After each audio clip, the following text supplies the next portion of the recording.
So no permission is required. You guys are able to join. Why this is different?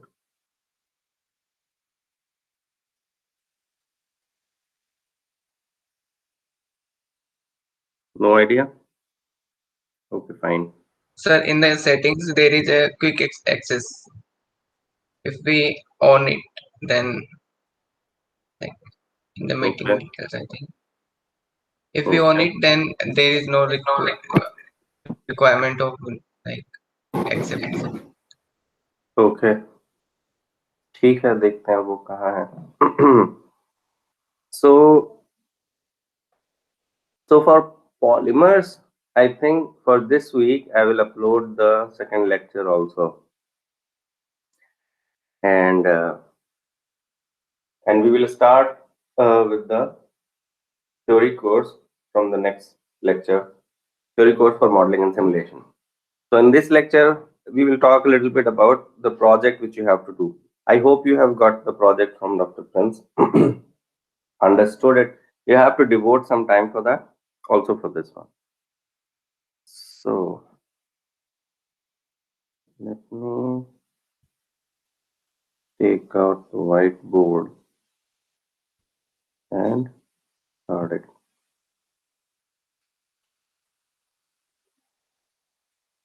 Okay.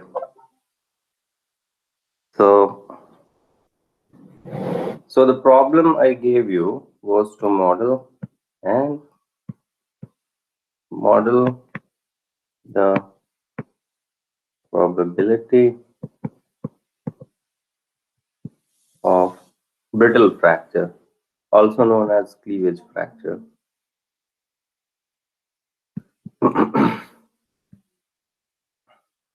Okay.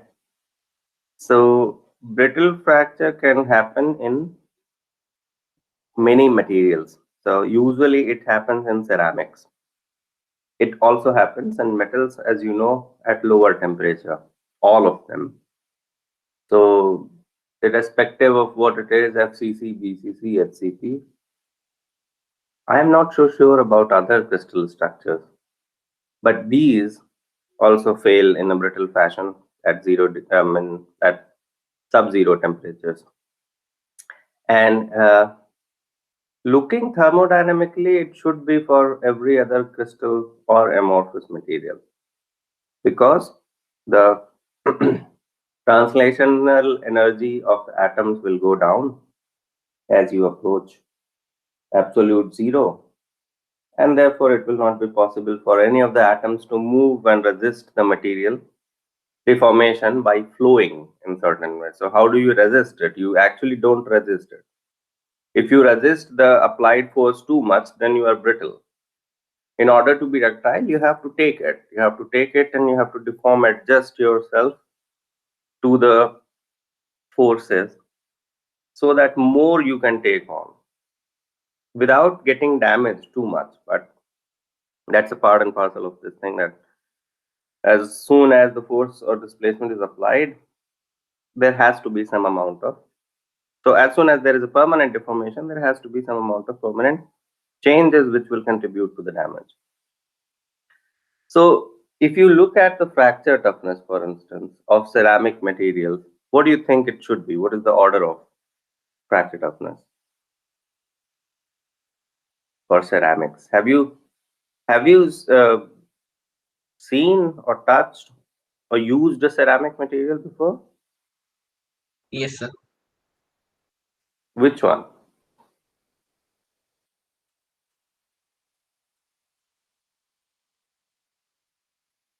Which material?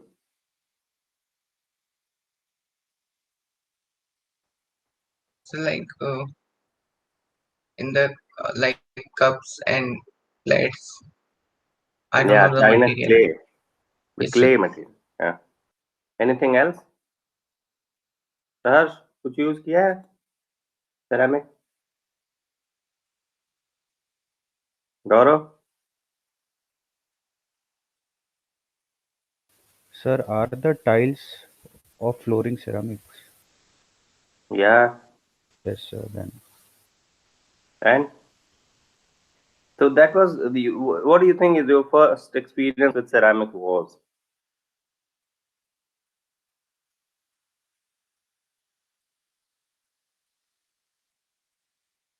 brittle solid, like Talk it can about your, so brittle and solid, then it can break like yeah.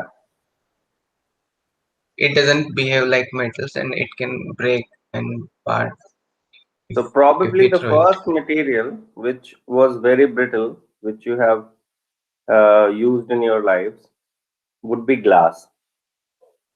But if in the childhood, if everything was protected, then probably the first experience would have been the pencil, where you have graphite, used to be graphite inside it. So those are the examples of brittle fracture, and you know how much energy they take. So it's very less. So in ceramics, usually industrially, these are the ceramics which people use. Also, people use graphite, right? And graphite, unlike other ceramics, is a conductor. And so the fracture toughness, if you look at the fracture toughness values, it is usually 1.8 or 1.2 MPa root meter.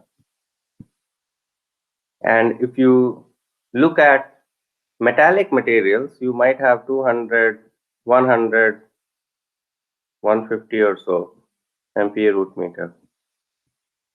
So there is a huge difference, and that's why you can't break metals even if you have a crack. So when we talk about MPa root meter, we are saying that there is a crack already, because that's fracture toughness.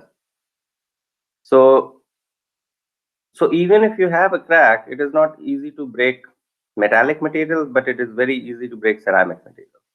And all the fascination of fracture toughness improvement. You put fiber pull out mechanism, you put a very fine laminated fiber rods in the ceramics, and it will enhance the fracture toughness of ceramics. That enhancement increases this to probably maximum to 3.0 MPa root meter, not more than that. This will be too much. So all those fascination of improvement and everything and engineering results in the final fracture toughness of this much. And this is huge already, because this is approximately 200%. So you have improved by 100%. So that is amazing already from the engineering point of view. But this is nowhere closer to be used like this. Of course, you cannot have a ceramic which acts like a metal. But what if you could?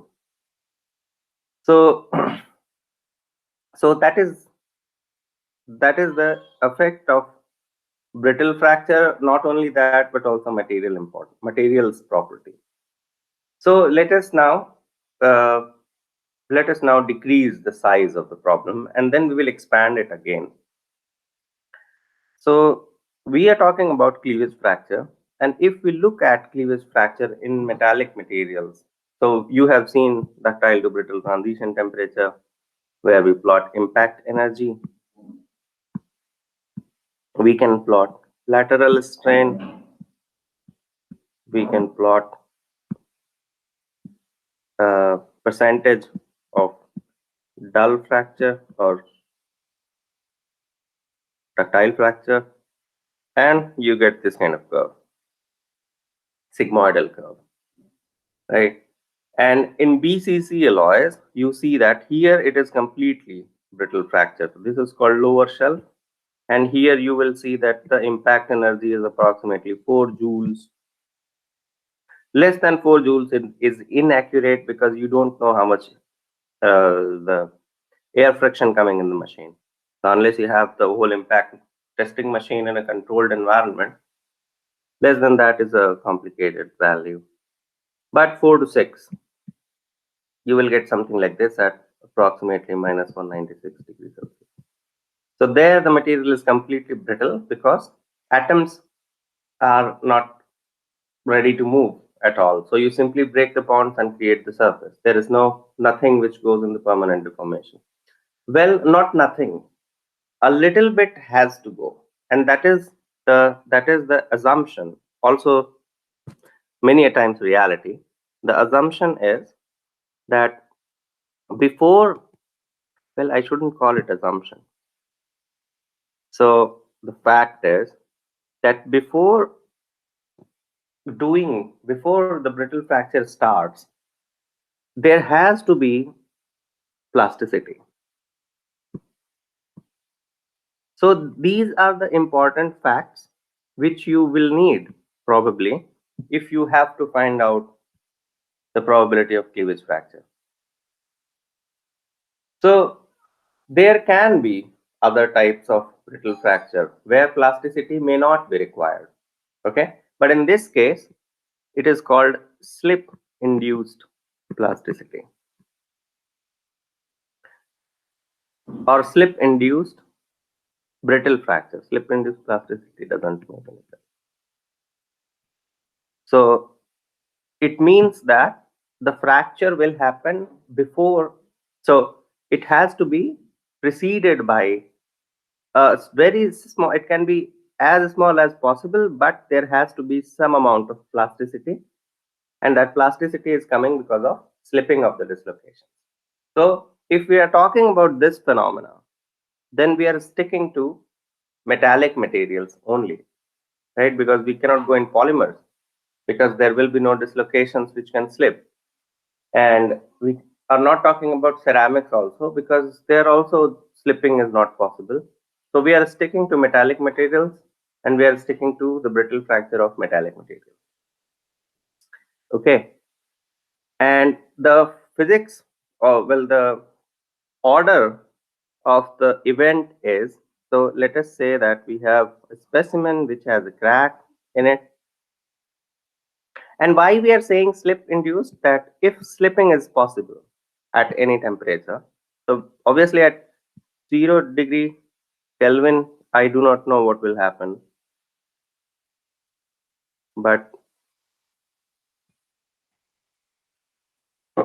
but minus 196, minus 200 degrees Celsius, if the material has dislocations, then why we are saying slip induced brittle fracture and why that is realistic, because it is ought to happen.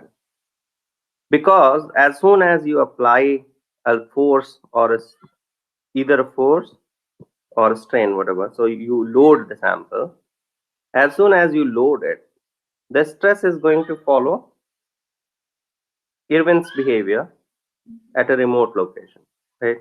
So that is the elastic theory. And then Irwin's correction will cause a truncation here. So you have a plastic zone. And if you follow J integral, then you have a plastic zone like this.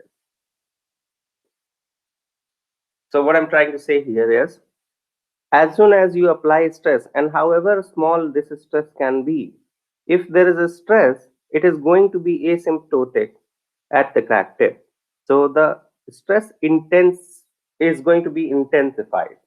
And that intensity factor, we know what it is. So it depends on the crack length and the geometry of the specimen and the applied stress. And this is LEFM approach. And if you have J integral, then you can also define the stresses, which will be similar to this. So whatever is the amount of stress, that stress is going to be higher at the crack tip. Okay. And there is always a chance that this stress, which is going to increase at the crack tip, will cross the value of yield strength. Yeah, that is why we have a plastic zone. So that means we always will have some amount of plasticity at the crack tip, right? So brittle fracture has to be preceded by, it may be very small, but it has to be preceded by some amount of plasticity. Okay. So we have established that for metallic materials. Now look at, let us look at a mathematical expression.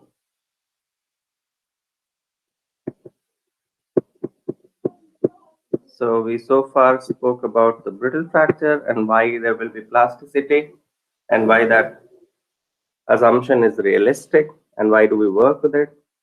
Now let us look at a work which was done by, and this we have discussed in our course previously, but so we are revising it a little bit. So I invite you to look at this paper, which is freely available. And it is not a very long paper. I think it should be maximum 3 to 4 pages, but or maybe 6 pages. But in these 6 pages, you will see that so the guy has talked about many things. It is not a paper on brittle fracture. So the title of the article is A Statistical Function of Wide Applicability.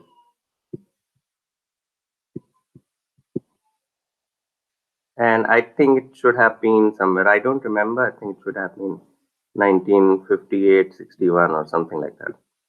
So this I'm not sure, but if you put this one in Google search, then you will, and if you put the author's name, even if you don't put the author's name, you will get this article. So in this article, he talks about a function, and well, if you have time, you can read it, because the way he describes, so the way he establishes this function is very unique. And then there are many applications where at some point of time he also talks, so we will say what he wanted to say, we'll see. So the beginning is that there are many events in nature which are said to be done when a small part of, so a small subset of that complete set has changed. Okay, so for instance, so the best example which we have already spoken earlier is the probability of failure of a chain. So a chain is made up of different links, right? So you have a chain like this.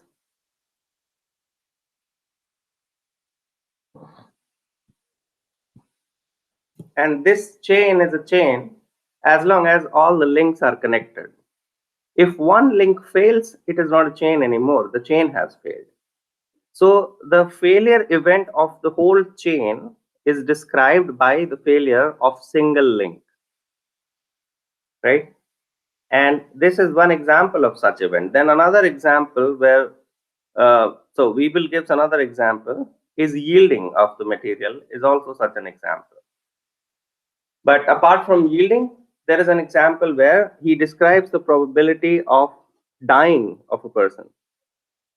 So dying of a person means the probability of surviving out of n number of events by which a person can die.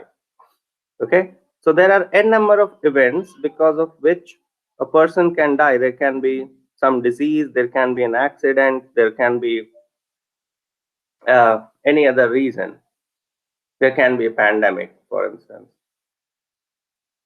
There can be a shock. So there are various reasons because of which a person can die. So there can be many events. There can be many different local probabilities of those events happening. But one of the event is true, then you don't need any other. So the probability of other events doesn't matter, because one of the event has happened. That means the person is dead. So that is also a simple similar example where, so the probability of such events can be described by a simple distribution of such kind. So there is a function of x. X can be in terms of fracture, if we say, then x would be a loading parameter. So loading parameter, that is, it means it is an event parameter. It is something which can alter the event. And this probability, if this is the probability of one of the links, if this is the probability of failure of one of the links, then the probability of failure of n links will simply be this. Okay. And using this function, And then we will also describes a unique function for this. So he says the best function has to be non-decreasing and it has to be positive. And he also gives an example of such a function, which is simply this: xu divided by x naught to the power n. Okay, so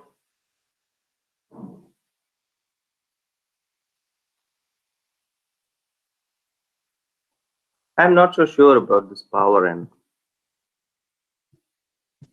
Okay, so but what you can, if we find out the probability 1 minus pf is equal to the ln of 1 minus pf is equal to minus x minus x naught, sorry, xu by x naught. Yeah, there will be a power n. Okay, because one, so if you don't have a power n, that describes the probability of one of the links, for instance. And if I have n number of links in a chain, then I should have a power of n here. Okay, so now let us look at this function x minus xu by x naught. What does it mean? So, so now let us write that expression also. Is equal to, so minus is already gone or not. So I can write it 1 by 1 minus pf, and then minus is taken away. And then I have the power n. Right. So now if x minus xu is equal to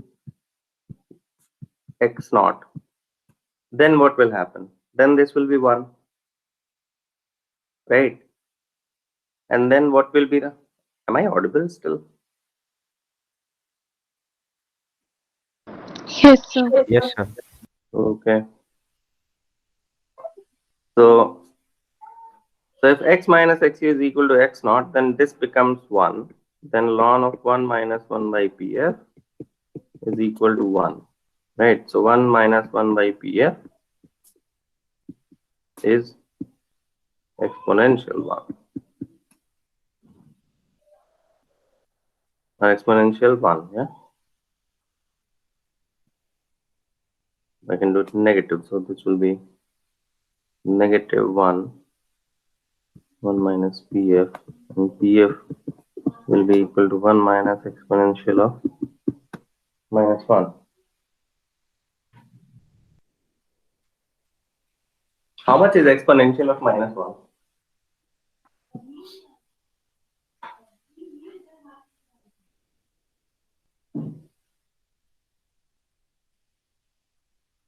It's 0.3678. So that's a finite value. Right, I think it will be 63.2 approximately. Yeah.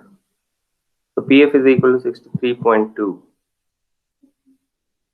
63.2%. This is an important number. 63.2% is an important number, and you will see if you do some literature review, then you will see, you will find this number somewhere in the problem we are discussing. Okay, so this function says that there has to be a minimum value of this parameter. It is a loading parameter. Yeah, it can be the applied force, it can be the applied displacement, it can be stress, it can be strain, it can be fracture toughness, it can be any parameter which you think describes the behavior of brittle fracture in one link. Okay, so we are talking about links. So this is already a big amount of hint to you. Yeah. Sir, I had a question. Yeah. The brittle fracture can depend on multiple parameters also, right? But here Yes. we are just accounting for one parameter. Yeah. So you tell me then, okay, so just let me finish what I was saying. I was saying that we are discussing the failure of links and how you will relate this to brittle fracture or probability we are already finding out. How will you relate this to brittle fracture is what you have to think. You can think in any different direction also. If you think this function doesn't work or is not sufficient, you can take another function. You can try another way out. Okay. So yes, Gaurav, tell me what are the parameters you think the brittle fracture depends on? So if there are any pre-existing cracks, Pre-existing cracks. So that is not a possibility because we don't. So having number of pre-existing cracks will cause biasness in modeling this mathematically. So then it depends. So then the solution is that you should buy it from a company. You should buy the material from a company who is better in making such kind of materials without flaws inside it. So that is a problem of commercialization. That is a problem of industrial ethics, right? So we are not taking that into consideration. Manufacturing defects, we are not taking that into consideration. We are assuming that the material is doesn't have macroscopic cracks. We don't have microscopic crack. We can have microscopic crack will not alter the situation. They will not alter the situation. What will alter the situation? What is important in our fracture is that whatever happens here, we can have micro cracks. We actually can have micro cracks all around this specimen. But these places will not matter to me. Especially these places will not matter at all because there is no loading there. Because they are so these are free surfaces, so you cannot apply any load before crack tip. So all the load is going beyond crack tip. Yeah. So these parts don't matter even if they have micro cracks. What matters is this part. In 3-dimensional, we have to draw a cylinder. So that part matters. I do not know if you can see anything in this picture. Where were we? Yes. Yeah. So if this is the crack tip, then there is a volume which is plastically deforming.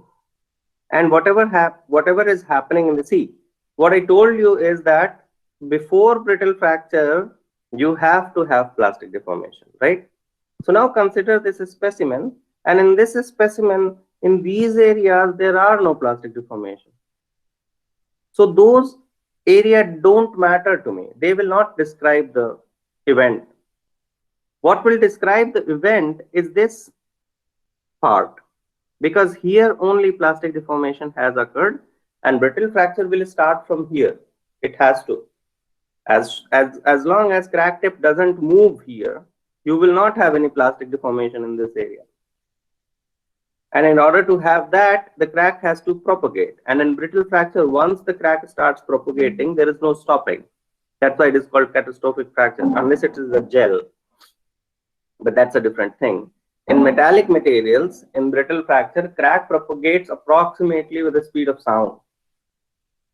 So you don't want this kind of failure to happen in your component.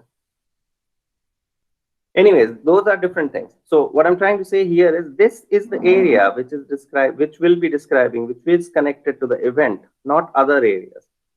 Yeah, because in the other areas, plastic deformation is not happening. Okay. So if you have micro cracks here already, so that is very important thing. Good, Gaurav, that you brought it up. So instead of calling it micro cracks, I will call it potential cleavage approach. So not cleavage. Well, you can call it cleavage also. Potential microcrack initiators. That is a good point, Gaurav. So it does depend on this parameter. But these, so why I'm calling it not microcracks, but potential microcrack initiators. So you can have cracks, but what you can have are also carbides or inclusions. Okay, so carbides might be in a very good shape, inclusions might be in a very bad shape. So these inclusions may probably not fail, but they will cause a micro crack.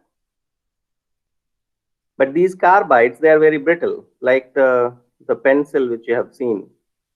So as soon as you apply a load, if the material is very ductile, then what will happen? Then what will happen? Can anyone imagine what will happen if the material is very ductile? I'm taking a very small piece of material. So let us work in 2 dimensions. And I have a carbide particle here. Okay. And this material is very ductile. And if I apply a force or a load, what will happen? Can anyone imagine?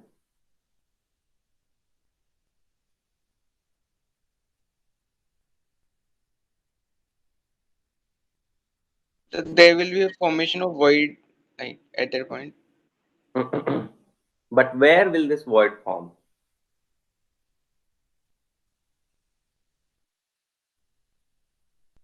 Sir, at the interface of the carbide and the matrix. Yeah. So 2 things can happen. The chances of the second thing is happening is less. So whatever we apply force or displacement, it doesn't matter. Both of them are actually going to load the material. So once you load it, and the material can take any amount of deformation because it is very ductile, then the material will be deforming. And then just think of strain compatibility. So this is the particle. And if you take the interface, and let us take a very straight interface here. Okay. So whatever is the strain on the left hand side has to be exactly the same on the right hand side. Yeah. And now let us look at the stress strain curve of this carbide particle. And this carbide particle is actually very brittle. So the stress strain curve will be simply this.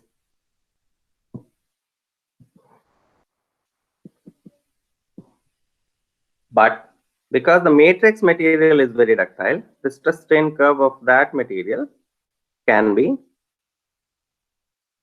this. Okay. So the amount of strain, so here you have achieved some amount of strain. Let us say that amount of strain is this much.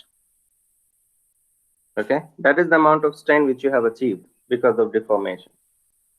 So at this amount of strain, whatever is the stress, the material, matrix material, is still intact, right? But this carbide cannot take that much amount of strain. If you strain it that much, this carbide will fracture. Okay, so that is one thing which can happen, that you stretch it too much, that carbide couldn't cope up with the system, and so it broke.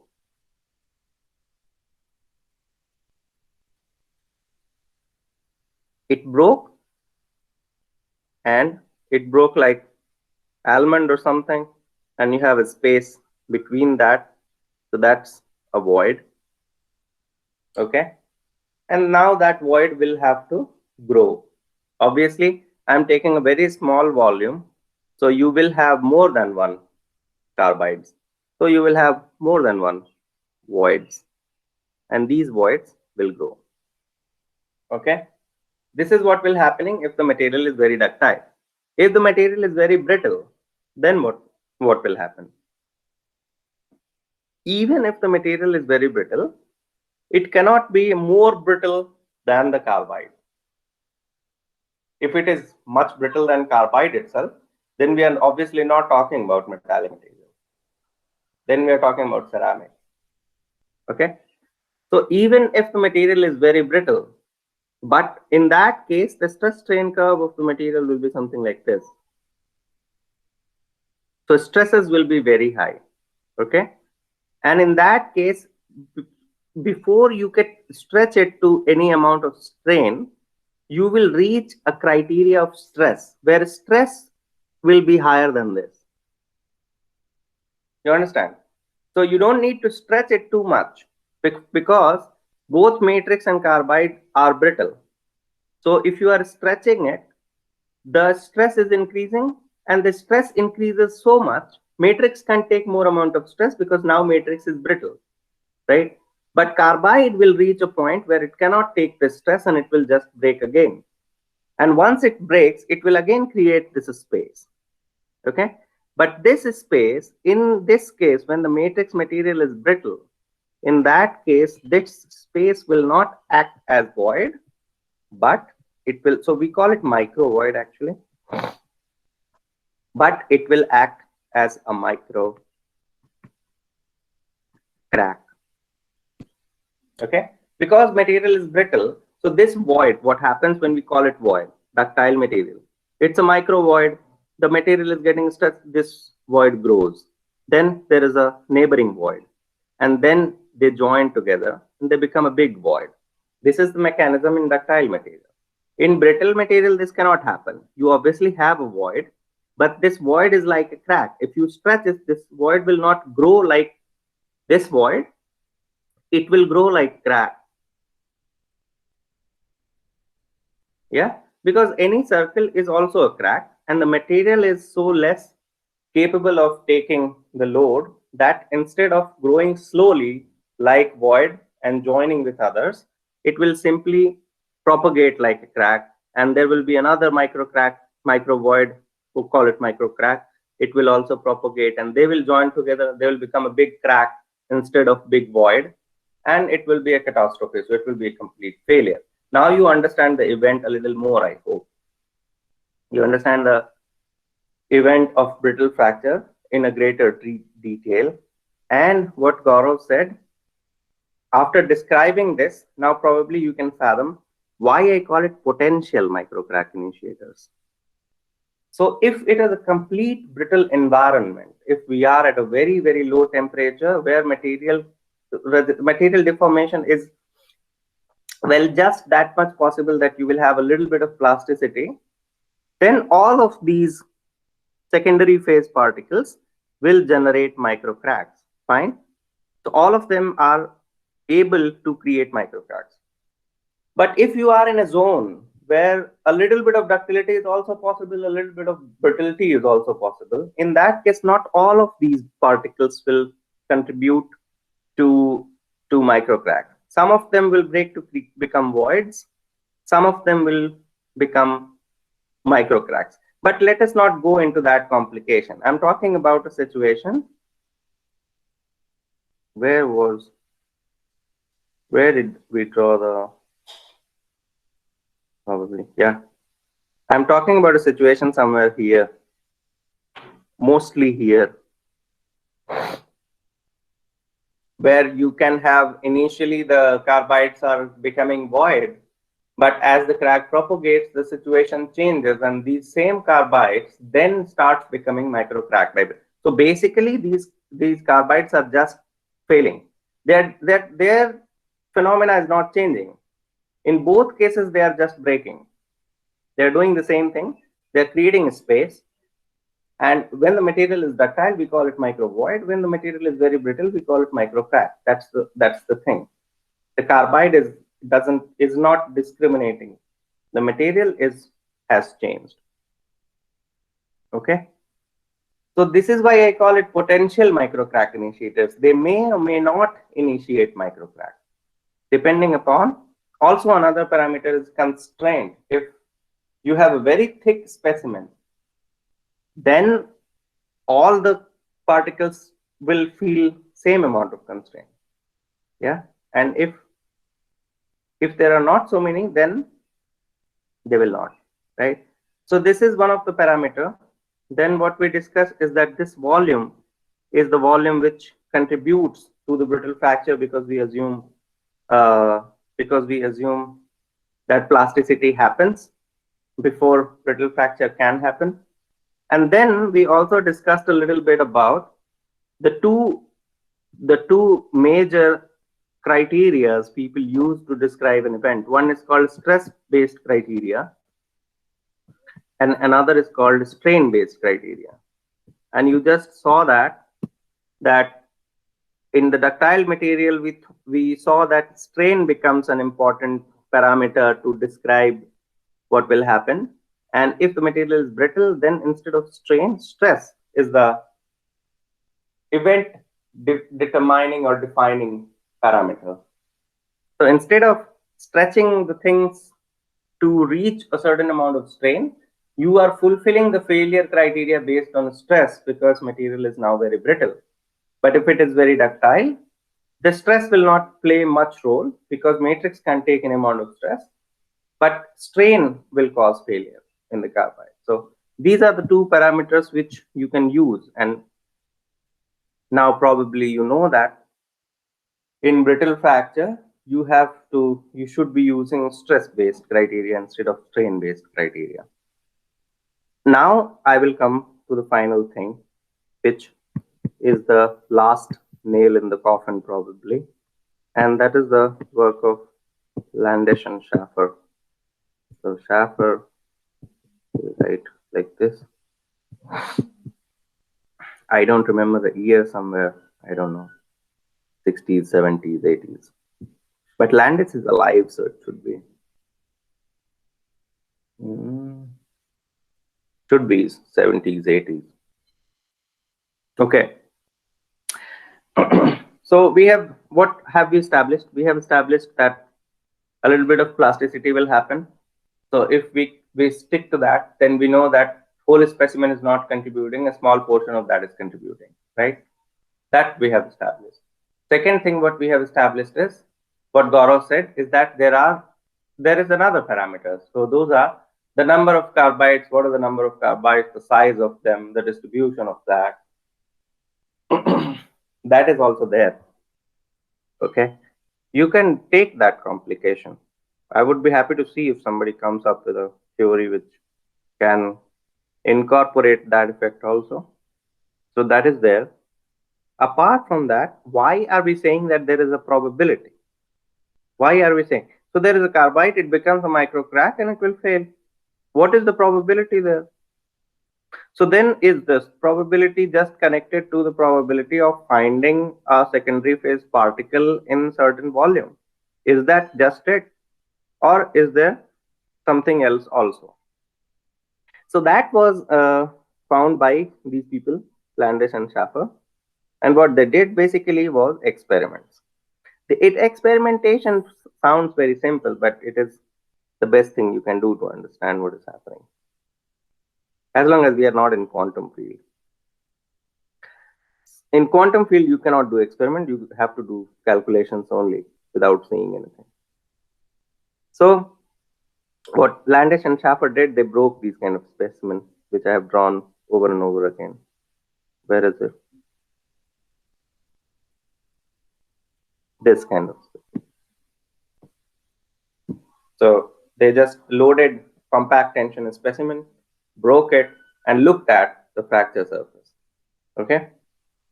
So this is called compact tension specimen. And they loaded it, and then they broke it, and they looked at the broken surface. Okay. And if you look at the broken surface of this specimen, then this specimen will look like this. So you will have, initially you fatigue pre-crack. So we make a very sharp crack. So this is the part where, so let me draw that piece again. So before loading to do the experiment, we make this notch, right? This is a notch. And then after this notch, we load it under cyclic loading to create a fatigue pre-crack. Because for fracture mechanics, the theory, if you remember English's criteria, we will not go there. You need a sharp crack. So sharp crack is created by fatigue loading, and that is that part. And after that, you have fracture, right? After that, you have this part which has failed. So once they looked at the fracture surface, what they found was, so initially you will have some amount of either, so this is either because of blunting, or this can be a very, very small amount of ductile tearing. Okay, so if you take this distance, it will not be more than 0.2 or 0.3 millimeters. So it's a very small amount of ductile tearing or blunting of the crack tip. So a little bit of plasticity is there. And after that, the material fails in the cleavage fashion, in the brittle fashion. And what they found was they could locate some of the secondary phase particles on the crack tip. Okay. And they did several experiments. And what they found was, so they tested same dimension of, so this specimen was, the dimension of the specimen was same. And what plays a very important role is the thickness of the specimen. So they did perform many, many experiments on, let's say, 1 inch thick specimens, and then half-inch thick specimens. Okay.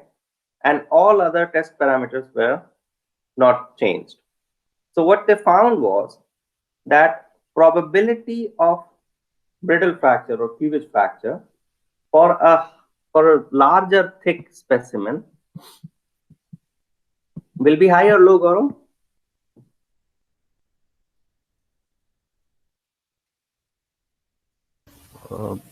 So I'm thinking.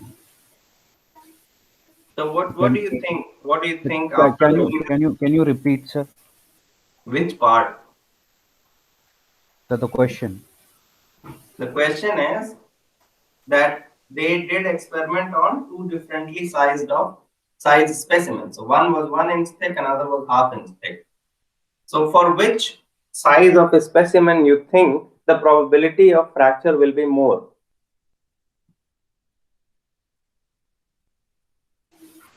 So the probability of a brittle fracture. Yes, we are doing brittle fracture only. So for a brittle fracture, I think it should be 1 inch. The more thicker the sample, more will the probability for a brittle fracture. Why? So because if it is thick, then it is difficult for material to flow into the fracture site. Okay. Anyone else? Sir, more particles, Yes. then more probability. Who is this? Ashish? Yes, sir. Yeah. So what Gaurav said is the effect of constraint. But if we are talking about brittle fracture, usually the constraint is not playing much role. It is playing a role. I will not deny that. Because if it wouldn't have played any role, then this thing, which is because of blunting, would be straight. But instead of like this, it is like this. So it does show that you have more constraint in the center of the specimen than at the surface of the specimen. So constraint is there, but not too much. But that effect will be there, fine. But what Landish and Schaffer found by seeing this, that in a thicker specimen, you have more probability of finding this secondary phase particles at the crack tip. It may not be. So it's not that every time you test a thicker specimen, it will always fail. So it will always have a higher probability of fracture? No, not necessarily, because there is a probability involved. But the chances of having more and more particle in a thicker specimen will be more. And therefore, the probability has to be related with the thickness of the specimen. Okay. So now these are the facts with you. That so if we have to jot down what are the things which are making differences, then we have one thing there. Then we have another thing is constraint. But these are not that important thing. Well, constraint is a thing in fracture mechanics for which people have worked enormously and is still working, and it couldn't be solved. Maybe someday some people will solve it. This problem has come up because of our simple approach of starting with a 2-dimension going in 3-dimension. Okay, so this is a never-ending problem. This problem is not only in brittle fracture; it is there in whatever work you do because of the 2D 3D thing. So that is going to be there. Then the number of particles you can find along the thickness of thickness plays a role. Okay, and then the area where plastic deformation has happened. I'll just arrow it down there, maybe with a different color. So that is the thing which is the thing where, so of course, so this dimension is also important, right? Where plastic deformation is happening. Because only that part is contributing. So these are the 4 things which we understood. Apart from that, we understood that there can be stress-based criteria, strain-based criteria. You can have any other parameter also which combines these 2. You can take any other parameter you wish. Okay. So if you do not have any question, then we will conclude this. If you want to ask something, more facts on the event so that you can come up with a theory. So at the end, you have to present it, and we will fix a time before our end semester examination. And then we'll much before end semester examination, because each one of you have to present it, so it will take some time. Okay, any question?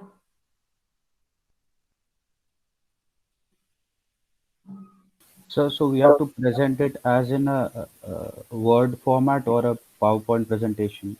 PowerPoint, not Word format. You can make a PDF of PowerPoint and you can simply present. Whatever format you like, you can present it. Okay. But it's not a report that you have to write.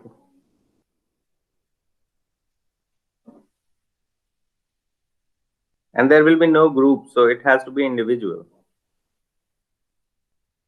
You have to come up with a solution. It's not that you read something, you did something. No, you have to give me an expression, a mathematical expression, to find out the probability of cleavage fracture and the event we have described today.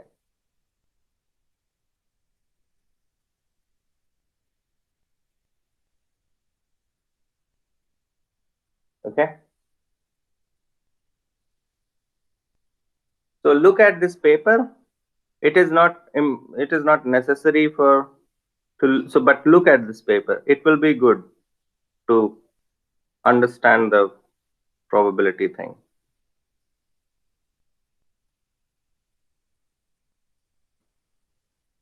So any question? Sir, I have a question in MM304 codes. MM304 is lab, yeah? Yes, sir. Sir, can I present? You have a question to present? Yes, present.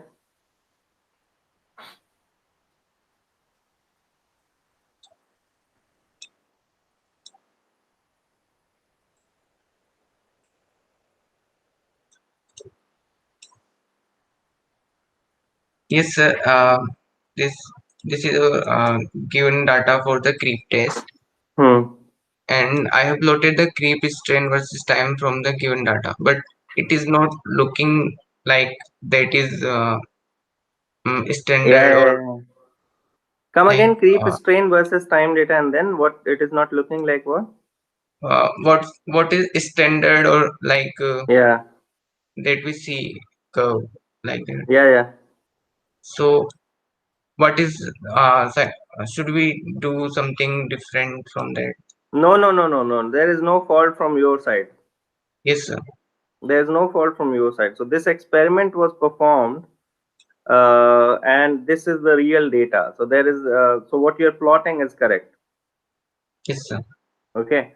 So the primary creep in this case is very small. So if you take the data only in, let's say, 0 to 1 hour, then Yes, sir. probably you might catch This is something. like from 0.1 to 0.2 hour. Yeah. So what is the black line? Sir, That is the third curve. yes, sir. Yeah. This data is not good. So the black one is not good. Can you remove black one? Yes, sir.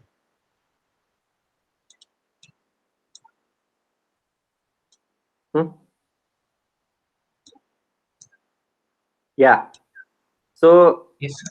so here you have to remove initial non-linearity. That should not be there. And Okay. in the orange curve, I do not know if blue one is also superimposed on that. So then I think what has happened in this experiment is that they have forgotten to count for the thermal expansion. Okay, Right. sir. So they you put the sample in the furnace, and Yes, sir. initial gauge length is there with you, and then you heat the furnace. And then once you heat the furnace, and before starting the test, you take the length again and note it down, because that is the length you are starting from. You're not starting from the initial length at room temperature, because there is some thermal expansion which has happened. Yes, sir. Okay. So that thermal expansion is there. I'm very sure that there is some amount of thermal expansion, because see, the stress which you are changing is 200 megapascal, then 240 megapascal, then 220 megapascal, right? Yes, sir. And for this material, hopefully we have not crossed the yield strength. So if we have not crossed the yield strength, what should be the initial strain? Instantaneous strain we should have. So with the epsilon naught. So let me present again. This was the question, right? Is there some problem with the data or not? Yes, sir. Yes, sir. Yeah. And Yeah, how let can we me. find the rate like from this one? It Yeah, means it is rate you can almost, find whatever is the rate. Have you plotted the rate? sir. Like I have taken like delta in strain and delta in time, and then uh calculated the rate, creep Mm, rate, and then creep rate versus time I plotted. Yeah. wait. This is So if strain is flat, then it's a constant value approximately. yes, sir. Yeah. So you are getting very small values of that creep rate versus time. Yeah. Sir, I believe the creep did not start only because the temperature is not sufficiently high. Because No. Temperature is sufficiently high. This I is looked stainless at steel. the yes, I looked at the melting temperature. It was 1450 for this grade of steel, and the Hmm. temperature we are testing is at 500 degrees Celsius. So if we look Hmm. at the homologous temperature, it's less than 0.35. Hmm. And generally, what I found out that on the internet that they say that when the homologous temperature is above zero point 0.5 Hmm. or the temperature is above zero point 0.5 of the melting temperature, the creep Hmm. characteristic is observed. So maybe it could be that case. The Yeah, but temperature. see, creep can happen at any temperature. You have to give more amount of time to it, Hmm. right? So this is why you don't see the tertiary part in it, because we have not Yes, given. So although it has gone for 50, 60 hours, but it has Yes. not. And then the material has failed also, some of them. So the thing which is happening here is that the temperature is not so slow, because there have been other experiments of the same material at this temperature. The stress might be very low. That is true. So the stress is too low, but the reason was that if you increase the stress, then you will also have some amount of plastic strain. And what we wanted to do is we wanted just to analyze the elastic strain and creep strain part. We didn't want plasticity to interfere. So, but somehow it failed. That is true. Nevertheless, it is an experimental data. Okay. So you will not get, you can stop presenting, Suraj. So you will not get what we see ideally. And this is a fact that you don't see actually ideally what you read in textbook. When you perform real experiments, you don't see that. That will always happen. That will make you panic probably sometimes, that अरे ये क्या हो गया, इसको कैसे analyze करेंगे. But that happens, and then you have to find out why it has happened. So ideally, when we load it, so we have some amount of instantaneous strain, and then the strain increases like this, and this is what we expect from a creep curve. But what you are seeing is simply this, right? So and in one of the data, I think it is decreasing, so that is completely weird. So but nevertheless, that is a real experiment. So this part, this epsilon naught is epsilon elastic plus epsilon plastic. There is no creep here. There is no creep here. This is because time is 0. So there is no creep. So we have elastic strain and plastic strain. And if we say that 240 megapascals or whatever stress has been applied is lower than the yield strength, then we don't have this. So then epsilon naught should only be epsilon elastic, right? And if it is epsilon elastic, and if we are performing the test at same temperature at three different stress values, then one of the curve is like this, another curve should be like this. Oh, another curve should be like this, another curve should be like this. Yeah, why? Because so one of the curve is at 200, then 220, and then 240, right?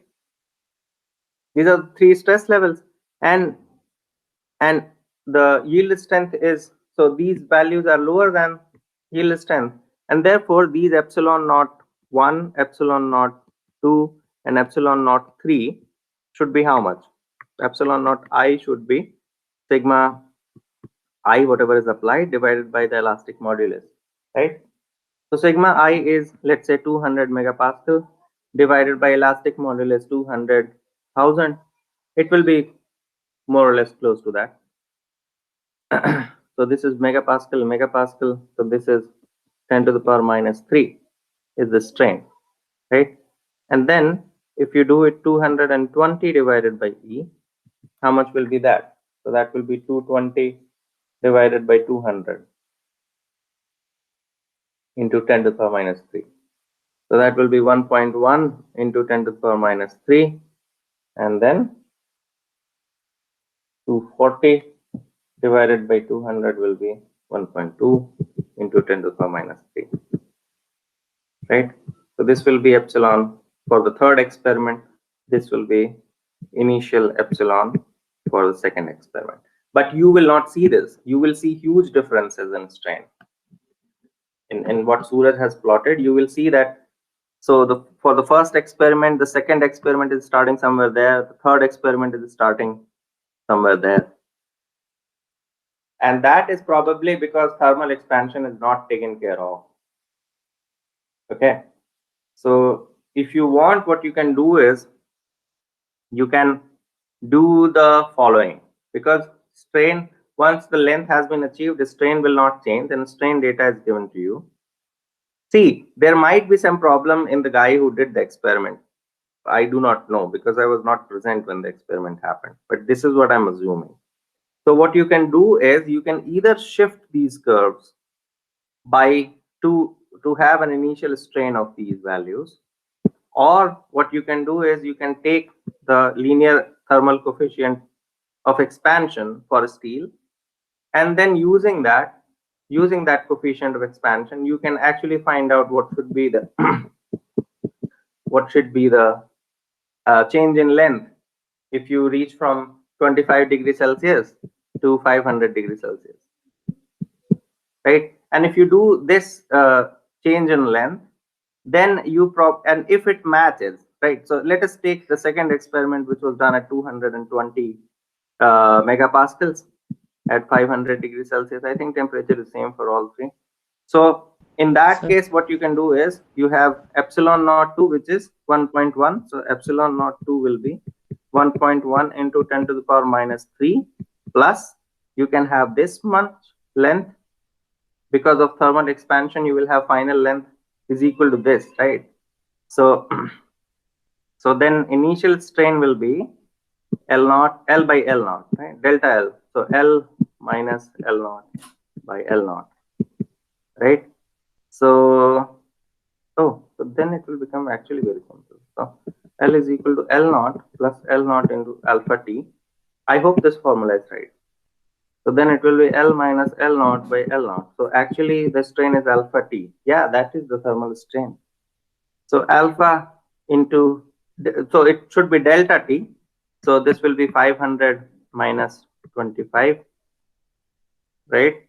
I think delta T 500 minus 25, and even if it is in Kelvin, the difference is same. So alpha into T. So this will be the total strain here, right? So you can calculate this. You have this value. You can find out alpha from internet. And if this value matches with what you have in the experiment, then I'm right.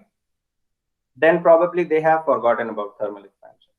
If it doesn't match, then I do not know what is the case.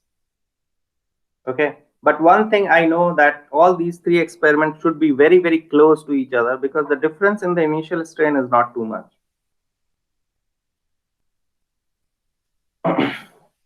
Okay. Sir sir अगर thermal strain तीनों के case में अगर neglect किया है तो सिर्फ initial strain high होना चाहिए और बाकी तीन फिर भी क्लोज होने चाहिए, क्योंकि अगर तीनों में इनिशियल स्ट्रेन ही तो, हाँ बाकी तीनों तो क्लोज ही है ना सर, बाकी तीन भी तो गैप हाई है सर। नहीं, इनिशियल स्ट्रेन जो है, initial strain, so this much is making a difference, which is a constant value you are saying. Yes sir. Yeah, this is a constant value. This is a constant value. Data दिखाओ सूरज.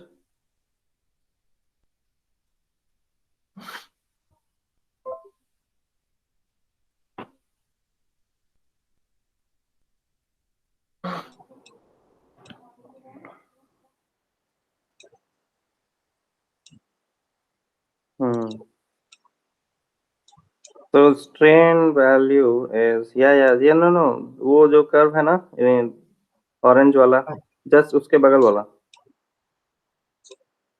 हाँ रुक जाओ. हाँ बस.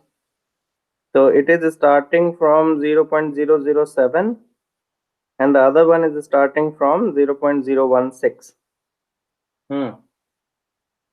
0.016 and 0.007.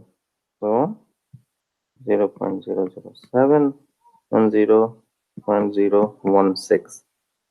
Right. तो ये 0.007 वाला कौन सा है? 0.00 ब्लू वाला कौन सा है? कौन सा स्ट्रेस पे है? सर 200. और ऑरेंज वाला 220. 220. सो ये है 200 पे, ये है 220 पे. तो 200 पे अपने को कितना चाहिए था? 10 to the power minus 3 plus ये जरा निकालो थर्मल एक्सपेंशन कोफिशिएंट कितना है, अल्फा कितना है स्टील का?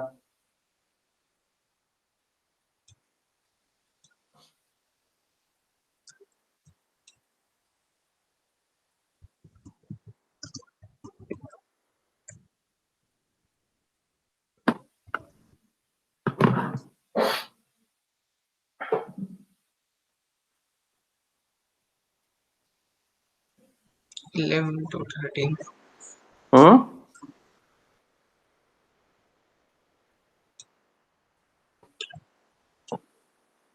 लीनियर में रुको लीनियर कोफिशिएंट ऊपर था ना? Yes sir. कहीं तो था सर ये हाँ. 11 to 13. ये किसका है? ClTe अच्छा Steel. स्टील ठीक है at 20 degree oh It will change with मतलब time. it will change the temperature could be. So anyways, so it is 11 to 13. So let us take midway 12. 12 into 10 to the power minus 6 per Kelvin. 10 to the power ये क्या है? अच्छा 10 to the power minus 6 per Kelvin. Is it in meters? What is this? Okay. So this is 10 to the power minus 6. Oh, 12 into 10 to the power minus 6. 12 Yes, sir. into 10 to the power minus 6. This is per degree Kelvin. So we multiply with Kelvin. What do we get? What is the dimension? The dimension shouldn't it be meters or something? I think it should be No, sir. meters. Huh? Alpha into time. Yes, sir. Yeah, meter. इसका unit अजीब type का क्यों दिया है? Sir alpha delta T होता है तो 1 bye kelvin और केल्विन कट But जाएगा। वो लेंथ हाँ तो में व्हाट इज तो लेंथ कितना होगा? अल्फा डेल्टा टी कट गया। एल नॉट लेंथ बाहर होता क्या है तो डायमेंशन एल है? Not into 1 plus alpha delta T तो एल नॉट तो हाँ एल नॉट है उधर sir, ठीक है। तो yes, एल sir. नॉट का जो भी डायमेंशन है ठीक है। Oh no are we missing? No that is strain. So it is not in meters or anything. So this is 10 to the power minus 6 into 56475. So 12 into 475 into 10 to the power minus 6, 5.7 into 10 to the power minus 3 plus 10 to the power minus 3 will be 6.7 into 10 to the power minus 3. हाँ तो ये तो close ही आ रहा है, isn't it? This is so the initial strain for the 200 curve is starting from 7 into 10 to the power minus 3. And Yes, if we sir. add thermal expansion, we are getting 6.7 into 10 to the minus 3. तो ये तो close आ रहा है. But 220 वाले में क्या होगा? 220 वाले में होगा 1.1 into 10 to the power minus 3 plus 10 to the power minus 6 into 12 into 475. ये फिर उतना ही आ जाएगा 5.7. तो ये हो जाएगा 5.7, 5.7, 5.8, 6.8. 6 पॉइंट नहीं, तो ये सारा क्लोज ही रहेगा. यहाँ कुछ गड़बड़ है, यहाँ कुछ गड़बड़ है. तो मे बी यू बट ऐसा नहीं हो सकता. तो बिकॉज 500 पे ही रखेंगे, फिर थर्मल एक्सपेंशन चेंज भी किया तो भी थर्मल एक्सपेंशन होगा क्यों? टेम्परेचर तो चेंज नहीं करेगा उसके बाद. तो फॉर एक सब में से थर्मल एक्सपेंशन का अमाउंट घटा दो, फिर whatever it is coming, see one thing can happen is at 200 it is matching, right? 200 Yes, it is matching.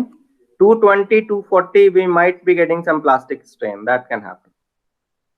200 पे plastic strain नहीं आ रहा है, but 200, so maybe the yield strength is 200. I do not know, because और कोई explanation हो नहीं सकता है. One explanation can be that some guy who didn't know anything about it did the experiment, but let us not believe that.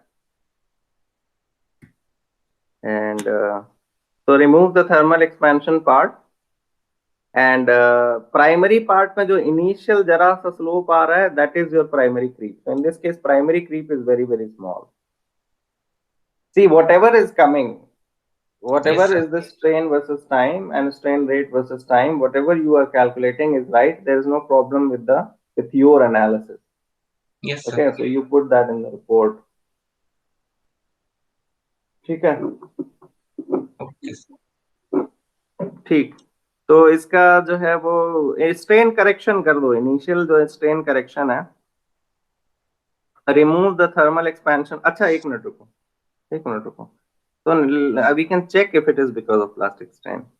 So we're getting 6.8 into 10 to the minus 3, and then if there is any plastic strain, let us say that the yield strength is 200, but we don't know how it is following the the stress versus strain behavior. 200 exactly 200 तो हो नहीं सकता है, exactly 200 तो नहीं हो सकता because पर हो भी सकता है. But okay, so fine, let us see if it is 220 is the yield strength. Then according to offset we should have a plastic strain of 0.002, मतलब 2 into 10 to the minus 3. तो 2 ऐड करेंगे तो कितना होगा 6.8, so 8.8 होगा. 8.8 into 10 to the minus 3. This is double of that. Yeah, but we don't know if it is 220 yield strength.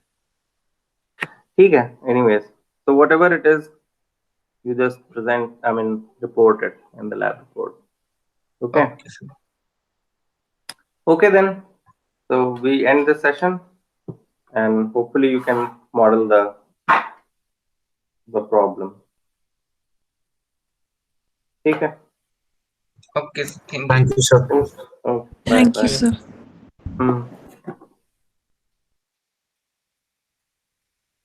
Hello hello हाँ बोलो. Hello हाँ बोलो. सर, ये सहर्ष आनंद ने तो बीच में ही छोड़ दिया सर, तो क्या उनको अटेंडेंस देना है कि नहीं देना है? नहीं, जो बीच में छोड़ वो रहा है तो नहीं देना मुश्किल से उसको. 10 या 15 मिनट. हाँ नहीं देना ओके उसको. Sir, thank you. Hmm. Thank you sir. Hmm.